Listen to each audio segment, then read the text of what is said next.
inheritance. You'll never have the sacred stone. Oh, this you crazy mother. Okay, so on the sheet there, I want you to identify the features of the 50-cent coin. Okay. I know it's tricky, but give it a shot. You missed the part where it says 50.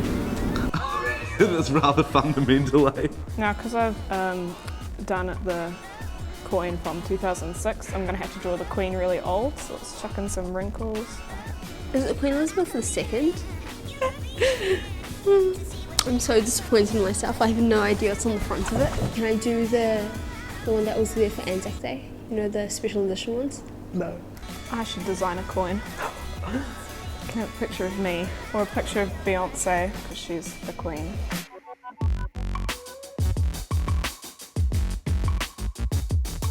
This is a list of all the features, and I want you to say which ones are on it, so which ones are on it true and which ones aren't. There is not a mountain on there. How confident did you feel about the first one? The drawing? Not very confident at all, you know. Didn't really have much to go on. And when you had to draw the coin, you scored 3 out of 8. Oh, okay. And when you identified the features on the coin from the list, you scored 6 out of 8. Okay, all right. Does that make you feel better? That's significantly better. Okay, so for the first one where you had to draw the coin, you scored 5 out of 8. That's kind of good. For the second one, you scored 7 out of 8. First time I was kind of like, I have no idea where to start, trying to picture something which I haven't actually paid close attention to. So for the first one, you got 2 out of 8 where you had to draw it, you got 2 out of 8. How do you feel about that? You know, it's life. It goes up from here. It's fine. We'll be fine. And for the list, you got 6 out of 8. See, I was pretty confident in that one.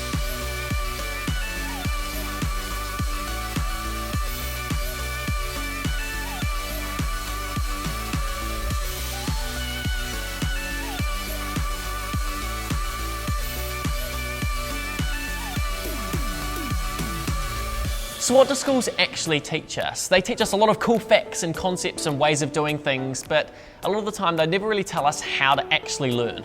Which is kind of ironic really, considering how much pressure they put on the content for chemistry and calculus, but they never really teach us how to learn.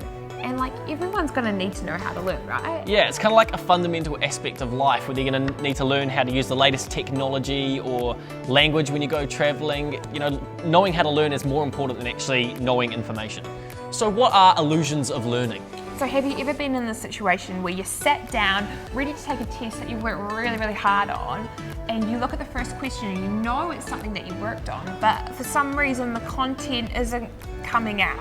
Yeah, definitely. So why does this happen and why does the answer not just pop into your head? Well, this is called illusions of learning. So that basically means that when you've learnt something, when you think you've learnt something, but you actually haven't. So there's a massive difference between recognition and recall. So obviously, one of the most common illusions of learning is when you recognize an answer, but when you're actually asked about it, you can't recall it at all. Yeah, earlier in the video we had the coin example where one group of people had to draw a coin from scratch and the other group had to answer true or false questions about features of the coin, and those that had the true or false questions did way better, which is a perfect example of just recognition. Yeah. When I was studying geography, I had to learn the term globalization, and when it was written down in the textbook and in my notes, I completely understood the concept and got everything about it and what it meant. But then when it came to the test and they asked me to define it, I really struggled to pull it out of my head in my own words. So that's the difference between recognizing the answer on the paper and then in the test, you weren't able to recall it. Yeah, exactly. Without the textbook aid, it was quite hard to just pull it out of my own head in my own words. So how do we actually get ourselves in this situation?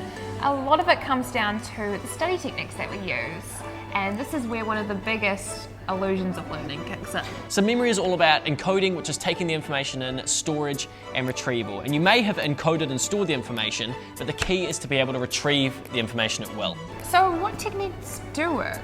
Well, it's quite a common thought for people to think, oh, the study technique is really hard, I must not be learning, and think that techniques that don't actually work do work. Like if you're just reading or writing your notes and you understand it, which is great, but you might not have actually learnt it. And doing that is only training you to just recognize the answer that's before you, rather than recall the information. Yeah, so like we talked about in the last episode, the best way to get rid of this illusion of learning is just by testing yourself or teaching your information to someone else, and then you can find out what you know and what you actually don't know. It may be uncomfortable as hell to begin with, but you're actually working your brain and you're working harder, so your study will pay off in the long run. So a really good way of studying is by interweaving your subjects. So not just doing a big chunk of biology study and then doing another 3 hours of chemistry study. You want to try and do it back to back. So the reason behind this is it creates noise between those sessions. So you might be doing, I don't know, geometry, hitting up those angles, and then an hour later you might try the English. And then after a break, you know, you'll come back to the geometry and you'll look down and you just don't know what an angle is anymore. You just have no idea. But this is actually a good thing.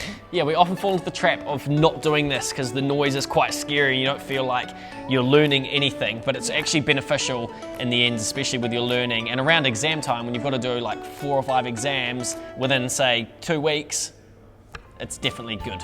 So overall, guys, you want to try and avoid the illusion of learning where you think you know all this information by understanding it when you read it, but not being able to recall it in your own words. And we can do this by constantly testing ourselves, teaching other people, and creating that noise, using your sessions back to back. Sweet, thanks for watching, guys. You can check us out on Facebook, Instagram, and Twitter. And until next time, you can hit up our website for more study tips and study resources. See ya. Sweet.